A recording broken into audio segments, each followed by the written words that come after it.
بادشاہ نے نا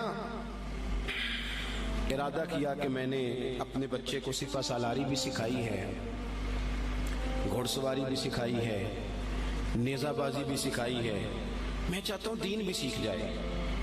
ایک بڑے زبردست عالم تھے، ان کے ذمے لگایا کہ آپ میرے بچے کو دین کا علم پڑھائیں۔ انہوں نے مکمل جد و جہد کے ساتھ 7-8 سال میں نا پورا عالم بنا دیا شہزادے کو۔ میری باتوں کی سمجھ آ رہی ہے آپ کو؟ کس کو؟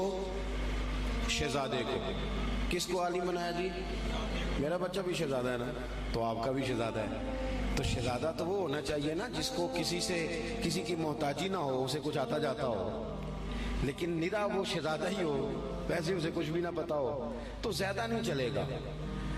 وہ بادشاہ نے کہا کہ میرے شہزادے کو عالم ہونا چاہیے، عالم کے ذمے لگایا۔ انہوں نے 5-6-7 سال میں نا خوب جد و جہد کر کے مکمل عالم بنا دیا۔ ہارون رشید نے بھی کہا تھا امام کسائی سے کہ میں چاہتا ہوں آپ میرے بیٹے کو پڑھائیں، لیکن میری گزارش ہے کہ میرے گھر آ کے پڑھائیں۔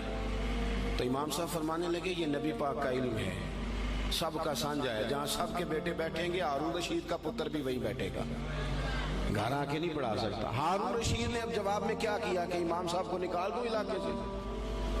وہ کہنے لگا حضور میں بھی آزما ہی رہا تھا، میرا بھی دل تھا کہ میں سادے مولوی سے بچہ نہ پڑھواؤں، کسی غیرت مند سے پڑھواؤں۔ اب یہ گھر آیا کرے گا آپ کے، جہاں سارے بچے بیٹھیں گے چٹائی پہ وہیں بیٹھ کے پڑھے گا۔ ہارون رشید ایک دن گزر رہے تھے تو امام کسائی وضو کر رہے تھے اور شہزادہ ہارون رشید کا وضو کرا رہا تھا۔ اس نے لوٹا پکڑا ہوا ہے، امام صاحب کے پیروں پہ پانی ڈال رہا ہے اور امام صاحب وضو کر رہے ہیں۔ ہارون رشید گھوڑے پہ گزر رہے تھے، دور سے دیکھا تو گھوڑا بھگا دیا۔ کچھ شاگرد کہنے لگے حضور ہارون رشید آ رہا ہے، تو آپ فرمانے لگے کیا کروں آ رہا ہے تو آنے دو، پھر کیا ہے، سانو تخت ہزارے دی لوڑ کی ہے، نال کی لگے شہر بمبول دے نال، اسی تے اپنی بال کے سیکنے، سانو کی لگے کسی اور دے نال، آتا ہے تو آنے دو۔ وہ آ گیا، اب وہ بڑے دبدبے کے ساتھ گھوڑے سے نیچے اترا، لوگوں کا خیال تھا ناراض ہوگا کہ میرے شہزادے سے کام کرا رہے ہیں۔ وہ اسی طرز پہ تیزی کے ساتھ قریب آیا اور حیرت انگیز انداز کے غصے میں۔ اب شاگرد اور عقیدت مند کانپ رہے ہیں کہ استادوں کے بارے میں کوئی بات نہ کر دے، ہم سے برداشت نہیں ہو سکے گا، لیکن اس نے قریب آ کے اپنے بچے کے کمر پہ زور سے مارا۔ کہنے لگا خدا کے بندے یہ تو کیا کر رہا ہے؟ استاد اپنے ہاتھوں سے پیر دھو رہے ہیں، ایک ہاتھ میں لوٹا پکڑ اور دوسرے ہاتھ سے استاد کے پیر دھلوا، تو نے پورا عالم نہیں بننا؟ یہ کیا تو نے طریقہ اختیار کیا ہوا ہے؟ اس طرح کر کے اس استاد صاحب کی خدمت کر۔ تو وہ اس بادشاہ نے نا اپنے بیٹے کو پڑھانے کے لیے عالم کے ذمے لگایا، انہوں نے پوری محنت کے ساتھ پڑھایا۔ پھر وہ فارغ التحصیل بھی ہو گیا بچہ، ایک ہی بیٹا تھا، تو مکمل فارغ ہو گیا نا۔ تو استاد صاحب کہنے لگے پیغام بھیجا پتر کل نا مجھے تم سے کوئی کام ہے، میرے گھر آنا۔ مدرسے نہیں گھر بلایا بچے کو، جب گھر آ گیا اندر سے کنڈی لگا لی اور چھڑی پکڑ لی، بہت مارا بچے کو، کمر پہ نشان پڑ گئے اور بلا وجہ مارا۔ اس نے کہا استاد جی میری غلطی۔ چپ کر، نادان، غلطی پوچھتا ہے، چل دوڑ جا۔ اس نے جا کے اپنی اماں سے شکایت کری کہ استاد جی نے بلا وجہ مارا ہے، میں تو پڑھ چکا ہوں، کو وجہ نہیں تھی مارنے کی، کیوں مارا؟ اماں کہنے لگی تیرے ابا سے بات کرتی ہوں۔ والد صاحب سے کہا تو اس نے کہا چپ کرو، اگر میں اس کا باپ ہوں تو استاد بھی تو باپ ہی ہوتا ہے نا، اور اس عالم کو میں جانتا ہوں وہ نیک آدمی ہے، کوئی حکمت ہوگی اس میں، ایسے تھوڑی مارا ہے۔ وقت گزر گیا، 20 سال 15 سال بیت گئے، بادشاہ کا انتقال ہوا، وہ شہزادہ تخت پہ بیٹھا۔ اس نے پہلا حکم یہ دیا کہ میرے استاد صاحب کو بلاؤ۔ اب وہ بیچارے بوڑھے ہو گئے، چھڑی ہاتھ میں پکڑی، جھکی ہوئی کمر، بڑی مشکل سے وہ آئے اور دربار میں آ کے کھڑے ہوئے۔ تو شہزادے نے پہلا سوال یہ پوچھا استاد جی پہلے تو میں بے اختیار تھا، آج اختیار میرے ہاتھ ہے، وہ بتاؤ نا مارا کیوں تھا؟ غلطی کوئی نہیں، زیادتی کری آپ نے اور اتنا مارا کہ میں ابھی تک اس کی درد محسوس کرتا ہوں۔ تو استاد صاحب نے یوں چہرہ اٹھایا، آنکھیں کھولی، کہنے لگے پتر شکر ہے اللہ کا میں ابھی تک زندہ ہوں، اسی دن کے لیے مارا تھا جو آج آیا ہے، یہ جو تو نے مجھے کٹہرے میں بھلا لیا ہے نا، ٹھیک کیا، اسی دن کے لیے مارا تھا۔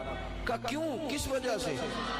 سنیں جی سنیں، اللہ آپ کو جزا دے، اسی دن کے لیے مارا تھا۔ کہا کیوں؟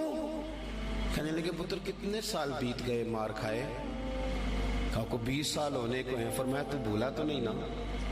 کہا استاد جی میں نے تو پہلے دن ہی آپ کو بلایا. کہنے لگے پتر بس مجھے پتا تھا ایک دن تو نے حکمران بننا ہے. تو بے اختیار تھا نا، میرا کچھ نہیں کر سکا. آج با اختیار ہوا تو بلا لیا نا. پتر تو حکمران بن گیا ہے، کسی غریب پہ ظلم نہ کرنا. اگر تجھے 20 سال نہیں بھولا تو اسے بھی قیامت تک نہیں بھولے گا، اور جب وہ اللہ کی بارگاہ میں با اختیار ہوگا تو تجھے بلوا لے گا. اس لیے مارا تھا کہ یہ جو ناجائز مار ہوتی ہے اس کی درد جاتی نہیں، اس کے نشان روح پہ پڑتے ہیں، دل پر زخم رہ جاتے ہیں. پتر تجھے آج تک نہیں نہ بھولا، اسی دن کے لیے مارا تھا کہ تیری تربیت ہو جائے. اٹھ کے اس نے استاد کے ہاتھ چومے، بٹھایا.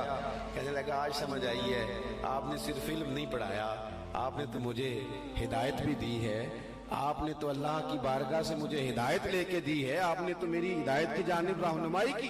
اتنا بڑا کام کر دیا. اپنے بچوں پر تھوڑا سا بوجھ ڈالے. اور میرے بھائی اگر ایک چھوٹی سی کھجور صدقے کی کھجوروں میں سے امام حسین اٹھا کے منہ میں رکھ لے تو محبوب انگلی ڈال کے نکال دیتے. فرمایا پتر نہیں، ہمارے لیے ٹھیک ہے. ابا کیسے برداشت کرتا ہے کہ بیٹے کے منہ میں لقمہ حرام جائے؟ وہ کیسے برداشت کرتا ہے؟ ایک دوست مجھ سے کہنے لگے کہ گھر کے کونے سے نا رات کو رونے کی آواز آتی ہے، بڑے پیر صاحب آئے، بڑے عامل آئے، پر وہ ٹھیک نہیں ہوتا. میرا ذرا زیادہ قربت تھی، ورنہ ہر آدمی سے تو یوں بات نہیں کی جا سکتی. میں نے ان کے کان میں کہا کہ اگر بڑے پیروں کے آنے سے بھی نہیں نا مسئلہ ٹھیک ہو رہا تو ساری فیملی بیٹھ کے غور کر لو، وہاں کسی یتیم کے پیسے نہ لگ گئے ہوں، کسی بیوہ کا مال نہ اس کونے میں خرچ ہو گیا. یہ جو یتیم کے اور بیوہ کے اور غریبوں کے پیسے ہوتے ہیں یہ تیزاب ہوتا ہے، تیزاب جدھر جدھر لگتا ہے وہاں سوراخ کرتا ہے. سب سے پہلے یہ نور علم لے جاتا ہے. اور میری طرح کے لوگ، یہ علماء جو مساجد کے مدارس کے محتمم ہوتے ہیں، ان کو تو اتنا باریک تولنا پڑتا ہے، اتنا باریک کون سا پیسہ کہاں لگانا ہے اور کس ترتیب سے لگانا ہے اور کس جدوجہد. یہ تو اتنا مشکل کام ہے کہ میں تو بڑی دیر سے میں نے کہا بھئی مجھے بچاؤ اس کام سے. یہ اتنا مشکل کام ہے کہ انسان الجھ جاتا ہے کہ کس طرح کر کے ان چیزوں کو رکھا جائے. اس طرح جتنے لوگ ذمہ دار ہیں وہ اپنے گھروں کے اندر رزق حلال کے معاملے میں سمجھدار ہو جائیں. کیوں کہ میرے نبی پاک علیہ السلام نے فرمایا جو گوشت حرام سے پلے گا وہ جنت میں نہیں جائے گا. تو مجھے بتاؤ کوئی چاہتا ہے اس کی اولاد دوزخ میں جلے؟ پسند کرتا ہے؟ تو پھر ان کو رزق حلال کھلاؤ.